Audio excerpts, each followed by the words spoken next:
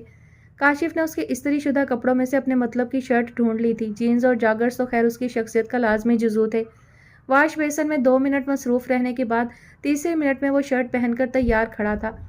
تمہیں اندازہ نہیں وہ کتنے مضبوط اعصاب کی خاتون ہے، اور وہ ہارٹ اٹیک کی وجہ سے ہاسپٹل میں ہے۔ عاشر کی سمجھ میں نہیں آ رہا تھا یہ کیسے ہو گیا، اور اب اس کے پاس وہ الفاظ بھی نہیں تھے جن کی مدد سے کاشف کو سمجھائے کہ نانو نے بڑے بڑے صدمے جھیل لیے، کبھی ٹوٹی نہیں۔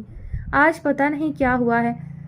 راجہ صاحب بھی وہی ہیں اور ان کی صاحبزادیاں بھی۔ میری ماں بھی مجھ سے ملنے کا پروگرام بنا رہی تھی، پتہ نہیں کون سی پریشانی انہیں اتنا کمزور کر گئی۔ عاشر سوچوں میں گم تھا۔ کاشف گاڑی مقررہ راستوں پر محتاط رفتار کے ساتھ دوڑا رہا تھا۔ ان بل کھاتی پتلی پتلی سڑکوں پر محتاط ڈرائیونگ ہر کسی کے بس کی بات نہیں تھی۔ عاشر نے سوچ سمجھ کر اس کا انتخاب کیا تھا، وہ تقریباً عادی ہو چکا تھا ان راستوں کا۔ عاشر جانا، پریشان نہیں ہوتے، اللہ بہتر کرے گا۔ ابھی تھوڑی دیر میں تم ان کے پاس ہوگے، اپنی آنکھوں سے دیکھ لینا، وہ بالکل فٹ ہوں گی، اور پھر تمہارے پاپا بھی تو ان کے پاس ہیں۔ ان کے ہونے سے کیا فرق پڑتا ہے، وہی تو ہیں اصل مسئلے کی وجہ۔ عاشر روز اول کی طرح متنفر تھا۔ نہیں، میں نہیں مانتا کہ ان جیسا کول مائنڈ آدمی کسی کی پریشانی کی وجہ بن سکتا ہے۔ تمہارا نقطہ نظر ہو سکتا ہے ٹھیک ہو، مگر یہ تمہارے سوچنے کا انداز ہے۔ تمہیں حالات کو محض ایک رخ پر جا کر نہیں دیکھنا چاہیے۔ مجھے وہ بہت معقول آدمی لگے، اور میری چہرہ شناسی یہ بھی کہتی ہے کہ وہ کسی کی حق تلفی نہیں کر سکتے۔ میرا حق تو کبھی دیا بھی نہیں۔ یہ بات وہ محض سوچ کر رہ گیا اور سیٹ کی پشت سے سر ٹکا دیا۔ اس وقت اسے صرف نانو کی فکر تھی۔ موبائل رابطہ بھی منقطع ہو چکا تھا۔